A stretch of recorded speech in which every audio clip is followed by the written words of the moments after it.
अपने समय को कीमती मान करके निरंतर प्रिया प्रीतम का नाम जप करो, उनके गुण लीला गाओ, उनकी सेवा में रहो। कभी प्रपंच की बातें, कभी प्रतिष्ठा का चिंतन, कभी नाना प्रकार के मान सम्मान का चिंतन, ये घुसने ना पावे हृदय में। बहुत सावधान रहना चाहिए साधक को। ऐसी बातें देखो मत, ऐसी बातें सुनो मत जिससे तुम्हारा हृदय उद्विग्न होकर प्रभु का चिंतन छोड़ दे। बंद करो अभी।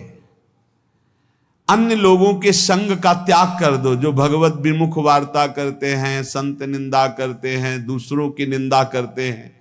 कुछ हाथ नहीं लगता, ये लोग दुर्गति को प्राप्त होने वाले हैं। भक्तन निंदा अति बुरी भूल करे जिन कोय, किए सुकृत बहुजन्म के छिन में दारे खोए। पर निंदा के किए ते नहीं, आवत नहीं कछुआत, मूर्ख पर्वत पाप को ले चल अपने साथ।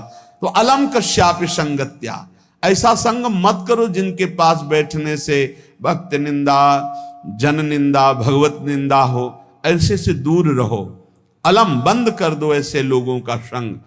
रात दिन हम श्यामा श्याम का नाम जप करेंगे, श्यामा श्याम के लीला गुण गाएंगे, श्यामा श्याम के ही धाम का शोभा का चिंतन करेंगे। जब तुम अपना जीवन श्यामा श्याम के चरणों में न्यौछावर कर दोगे तो पूरा भार श्यामा श्याम ले लेंगे और तुम्हारे हृदय में मस्ती आ जाएगी।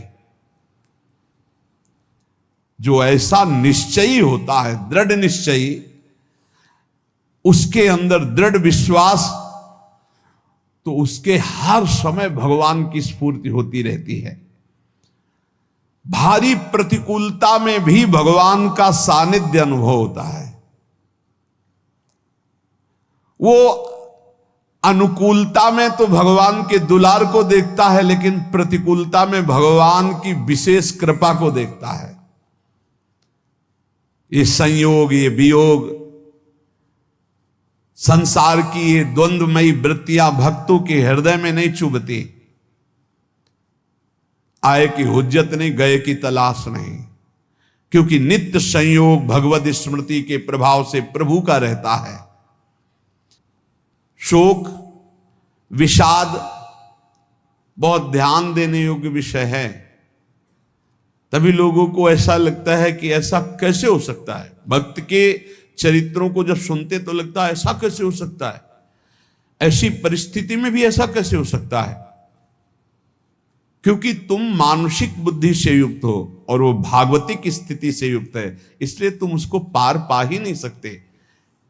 जब तुम अपना जीवन श्यामा श्याम के चरणों में समर्पित कर देते हो हृदय से, फिर उनकी कृपा से सब विघ्न दूर हो जाते, एक अपार मस्ती रहती है। नहीं तो शोक, विषाद,